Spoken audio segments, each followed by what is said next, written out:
And the other key issue before the board tonight, and one that they just decided moments ago, is what to do with the district's two West Side high schools. The board unanimously, just a few minutes ago, decided to accept the task force's report, which was that the merger should not happen. In other words, the combining of Southwest and West high schools into one school with two campuses would not be recommended. That idea was prompted by declining West Side enrollment and the push to save money. The idea is to combine 9th and 10th graders at one school, 11th and 12th graders at the other school. The hope would be to increase student access to course offerings and eliminate some of the duplications. When it came to cost, though, the feasibility study members found big savings by combining co-curricular sports and being able to eliminate some staffing positions.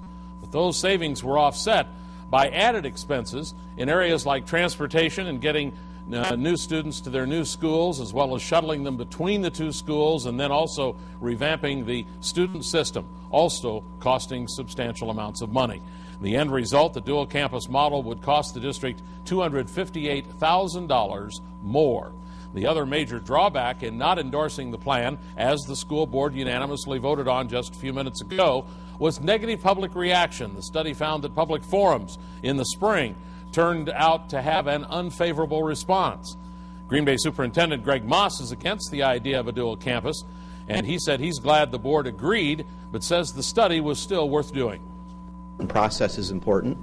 I mean, you can't even consider an idea if you don't have a process, because it becomes conflicted quite quickly. We are encouraged by the study's recommendations. We're hopeful that the school board will accept those recommendations, that we now move forward with this model. It was interesting to see that the finances were very different than they had originally projected. And again, that's exactly what the school board did just a few minutes ago.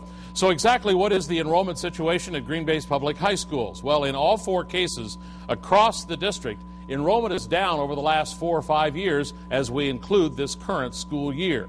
The enrollment drop has had a much more significant impact, as you can see, on the West Side, where both schools are down double-digit percentages just in the last few years.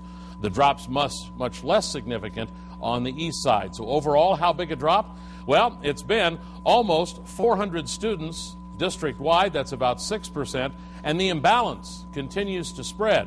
There are now 1,200 more students attending the two East Side Green Bay high schools.